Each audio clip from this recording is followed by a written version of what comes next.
Hello, class.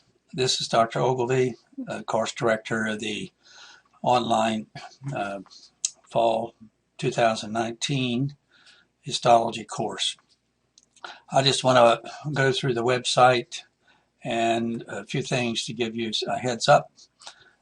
First of all, everyone in the class really should have visited the first bulletin, which is the default page when you enter the course. And you should have read the how to succeed in the course, so that you have a heads up of what we um, expect and how you can be successful. So all of these things should have been done by now, but I know that about half the class has not visited um, these things very much. Well, the first thing you should have done is to click on email check and read this and then mark it reviewed so that I know that you are aware of the course email address and that you are receiving the email that I sent out asking to do this. The second thing is by September the 6th at near midnight on a Friday, you need to introduce yourself. So far, about 22 students out of 60 or so have introduced themselves. And then under information on the course bulletin, of course, of this, and this is the way that we will communicate important information as the course develops.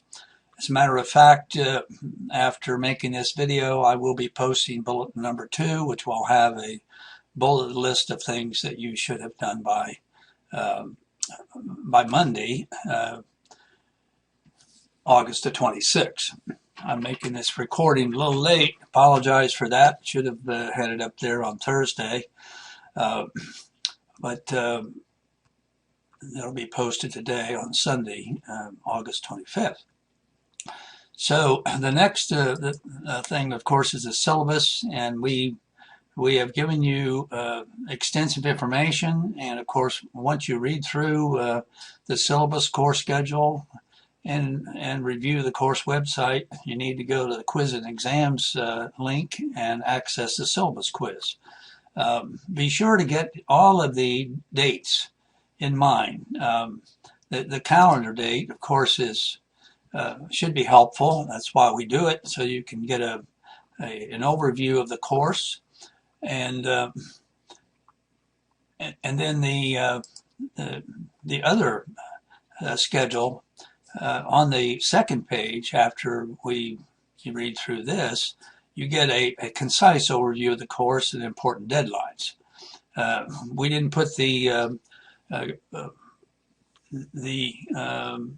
graded practice quizzes here, but if you look at each one of the module assignments, where you have the graded practice quiz closed at 8 a.m. Thursday, September the 5th.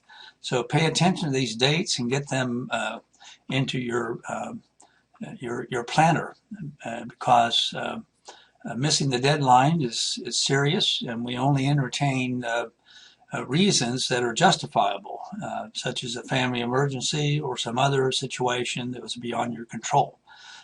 So just trying to encourage you to get yourself disciplined so that you can do well in the course.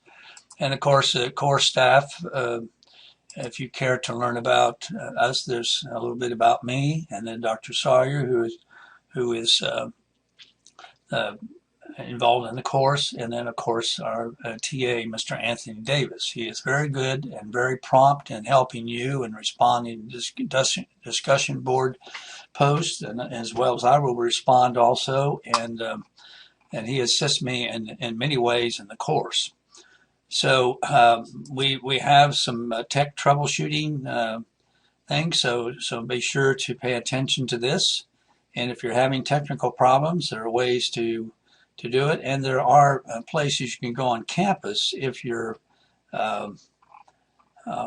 computer fails for some reason. You are expected to have a good computer with a good access. As a matter of fact, going back to the syllabus and schedule page here, this course information, we spell out right here that the very minimal speed is 5 megabytes per section, megabytes per second. And a download speed between 6 and 10 megabytes per second is recommended. Obviously, the faster the internet speed you have, the better. Okay, so let's go back here and continue our journey through the course website. So the next are the lab resources. There's WebMic, and we give you all the information about WebMic, which you should read all of this. And we say to go and watch an 11-minute video. Okay, well, I'm going to go over here. I'm going to put WebMic here. And when you enter the program, the very first thing you should have done, following our advice, is actually click on the help function and watch this 11-minute video, which will give you a tour of WebMic. And then beyond that, once you've done that, you should explore WebMic thoroughly, and because it is the workhorse of your course, so to speak, in which you will study all these images, and you will bring up the toolbox and show the labels and learn and click on a label and read and so forth and so on. Okay, so that's WebMic. Now, the next lab resource, of course, is the BioLucida.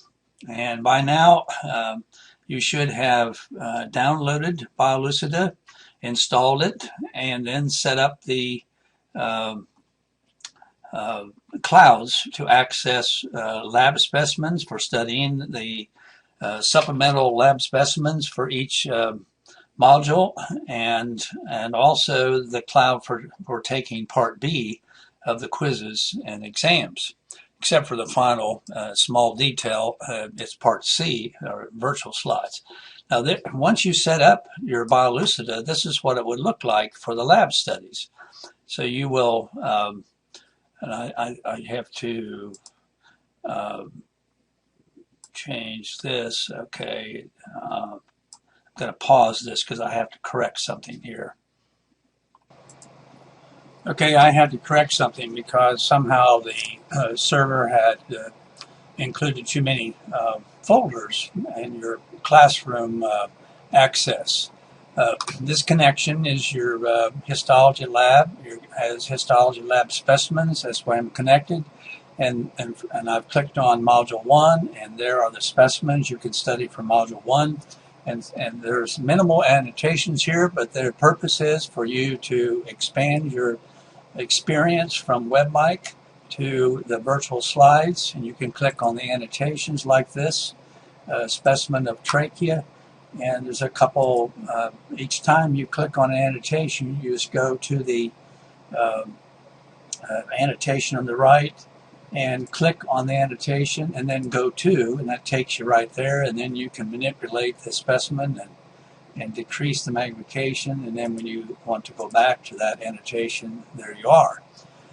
You can also, I'm going to remove this particular one, and you can also click on the bookmark, and then you have each one of these, and you can click on an annotation. These are all the annotations for that particular lab. The bookmark is not that helpful. All it does is take you to that particular specimen. If you double click on it, and you'll go right there to that. But I think the better way of studying is just to go to the collection and click on the specimen. Now, only click one time. Do not double click, because this software gets confused if you click more than one time, and it will probably not load or take too long to load. Okay, so that is the WebMic, that's the BioLucida lab collection.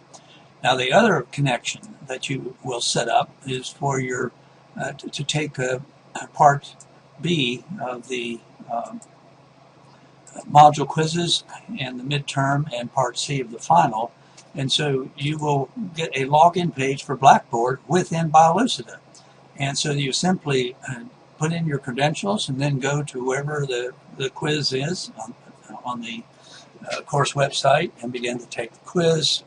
And we have demonstrated that, and actually the two sample tests are important to take, especially sample test B, because sample test B will make sure you have everything set up properly to take part B of the quizzes.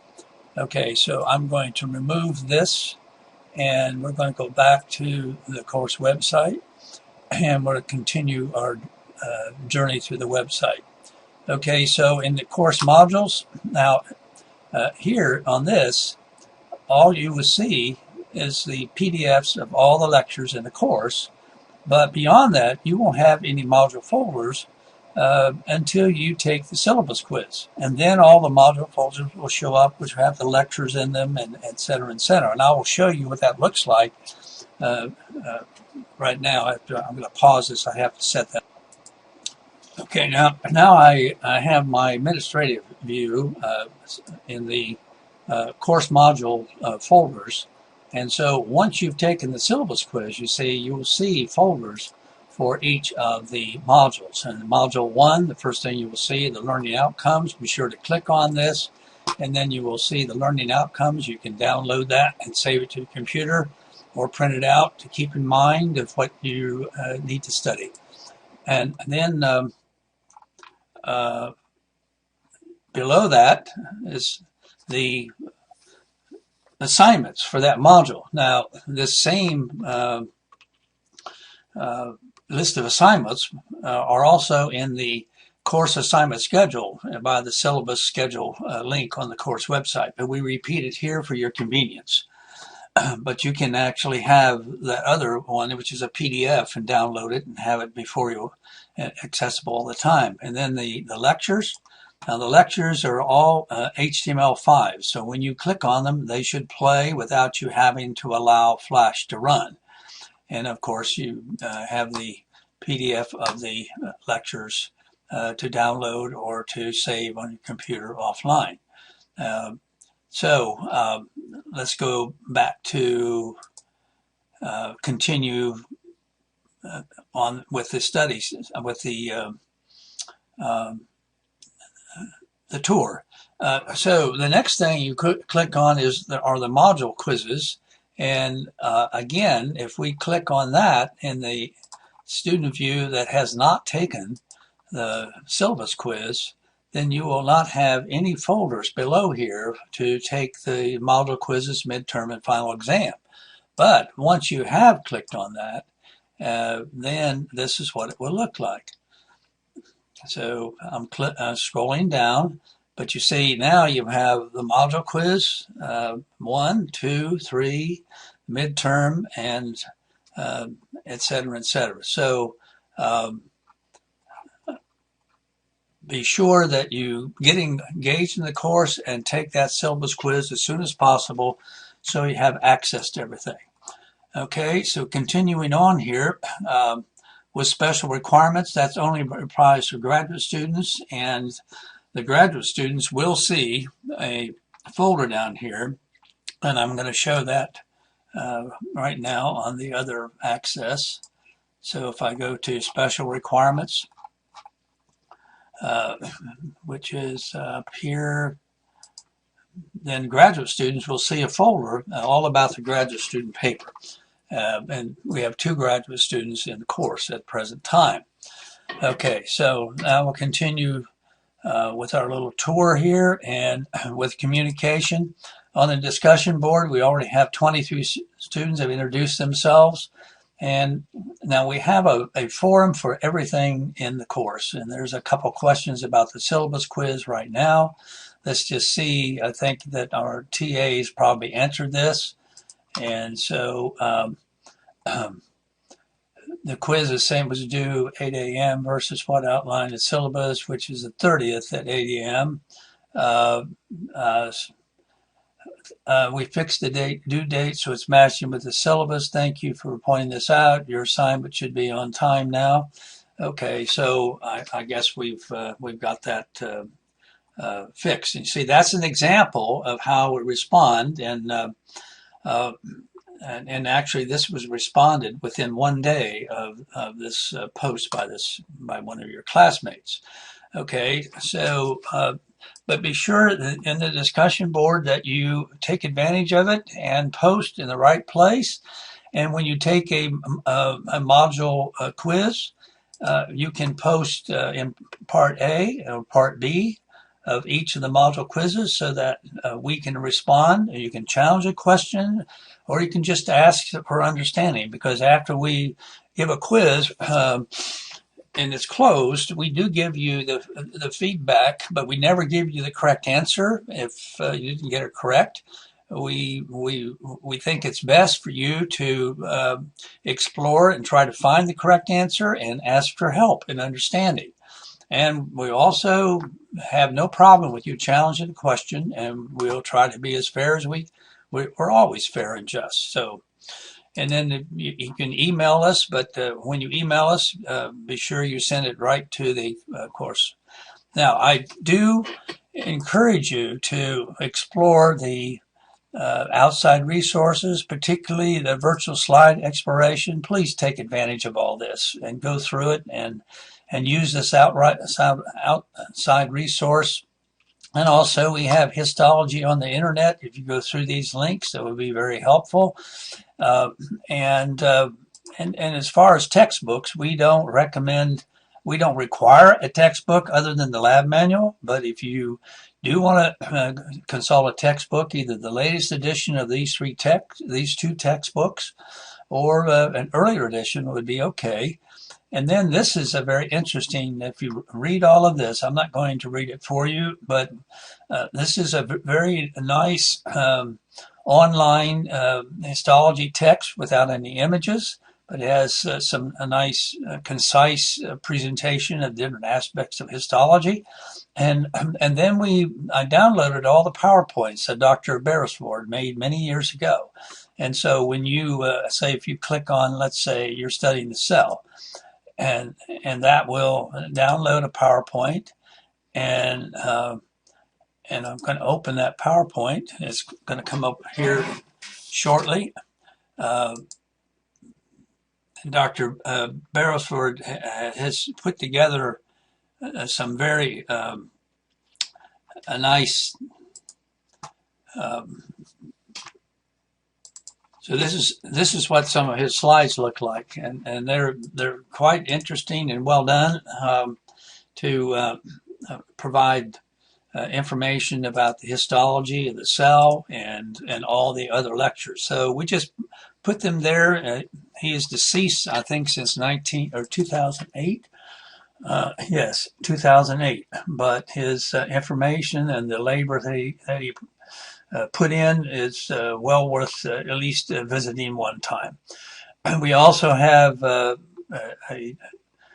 information about colorblind, and if you take advantage of this, you will learn that it's really about size, shape, morphology, relationships, and things like that, and context are far more important than the color, although color does enhance the visibility. And then we also have text anxiety help, which I think will be helpful. And then, of course, the enhance and reinforce. We provide some interesting links, and we continue to add these during the course. Okay, so I encourage everybody to get to work and be disciplined. Know the deadlines. Start early in each module so that you have time to review. There's 3 ways to be successful. Well, first of all, you have to go through everything, okay? And then secondly, the 3 things are: number 1, review; number 2, review; and number 3, review.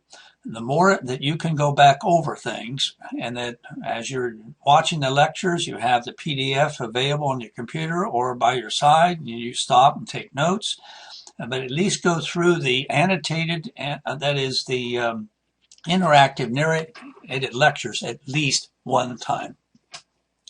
So I wish everybody success, and I will see you in the course, interacting after the quizzes, the discussion board, by email for personal issues that come up from time to time during the course. I'm glad you're here in the course, and I wish everybody total success in learning histology.